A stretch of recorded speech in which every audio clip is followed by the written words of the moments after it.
Inflasi domestik yang meningkat ternyata disikapi Bank Indonesia dengan mempertahankan suku bunga dan bersikap pro pertumbuhan ekonomi. Hal tersebut akan membuat volatilitas lebih lanjut pada pergerakan rupiah. Namun BRI Danareksa Sekuritas yakin, BI bisa mengatasi dengan menggunakan strategi 3 intervensi. Analis BRI Danareksa Sekuritas Helmi Kristanto menjelaskan, penjualan obligasi yang dilakukan BI baru-baru ini juga dimaksudkan untuk mengelola pasokan likuiditas rupiah. Dalam riset pada 21 Juli 2022, Helmi bilang, tren rupiah akan berkorelasi pada spread imbal hasil real dan ekspektasi kenaikan suku bunga. Meski begitu, perlu ada langkah-langkah kebijakan moneter mengatasi volatilitas mata uang. Apalagi menurut Helmi, inflasi domestik akan tetap meningkat setidaknya hingga September 2022. Helmi menjelaskan, potensi kenaikan inflasi tersebut disebabkan beberapa faktor. Misalnya, aktivitas ekonomi yang lebih cepat, tingginya harga jual rata-rata atau ASP, akibat dari biaya yang meningkat serta harga pangan yang bergejolak.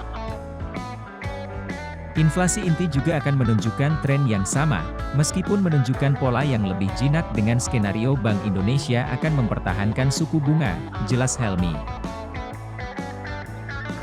BI dianggap masih memiliki ruang untuk memperpanjang sikap pro-growth, dengan mempertahankan suku bunga tidak berubah. BRI Danareksa menganggap, kenaikan suku bunga justru akan membawa risiko jangka pendek bagi rupiah. Helmi memperkirakan, rupiah bisa bergerak ke arah level Rp15.000 per dolar AS. Karena itu Helmi berpendapat jika operasi moneter yang lebih kuat akan menjadi kunci dalam mengurangi volatilitas mata uang. Apalagi saat ini, fundamental Indonesia masih kuat dengan dukungan dari surplus perdagangan yang besar.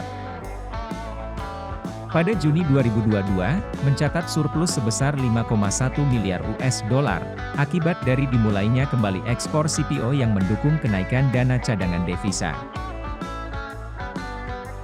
Operasi moneter untuk menjaga volatilitas penting dilakukan karena moderasi harga minyak goreng yang memiliki bobot sekitar 0,9% dalam inflasi.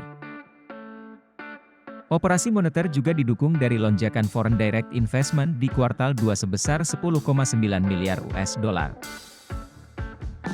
Hal tersebut menunjukkan, arus masuk investor asing lebih stabil. BI memiliki strategi dengan memperkuat operasi moneter rupiah melalui penjualan obligasi pemerintah di pasar sekunder. Ini dengan tujuan untuk mengurangi pasokan atau likuiditas rupiah. Memang, menurut Helmi, volatilitas mata uang tetap ada dan rupiah akan ada kisaran atas. Menurut dia rupiah bisa menuju ke Rp15.200 per dolar AS. Kami percaya kredibilitas kebijakan BI akan menang, untuk mencapai harga dan stabilitas falas ke depan, kata Helmi. Helmi juga percaya bahwa BI akan melakukan transisi moneter yang mulus.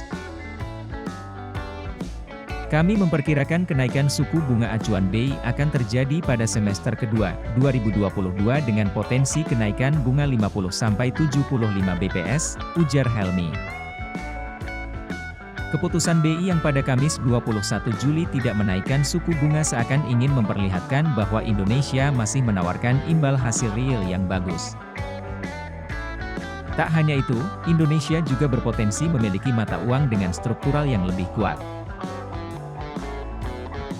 Rekening giro dan pengelolaan cadangan falas akan menjadi pendukung langkah-langkah intervensi rangkap 3 BI, tutur dia. Namun menurut Helmi jika tidak mampu menjaga spread imbal hasil US Treasury dan obligasi Indonesia, atau imbal hasil real, yield obligasi Indonesia 10 tahun versus inflasi yang diharapkan, maka akan berdampak pada mata uang. Jika spread imbal hasil obligasi berbeda 100 BPS maka akan mengarah pada depresiasi rupiah sebesar 4,3%. Tapi jika spread imbal hasil real 100 BPS akan menyebabkan pelemahan rupiah 5,6%, begitupun sebaliknya. Dengan demikian, kenaikan suku bunga dan langkah-langkah untuk menjaga inflasi yang diharapkan di bawah kontrol. Sebab keduanya sama penting dan menentukan volatilitas rupiah. Kondisi yang tidak menentu karena perubahan faktor makroekonomi ini, maka BRI Danareksa Sekuritas mengaku masih menyukai sektor perbankan, tambang batubara, poultry dan telekomunikasi.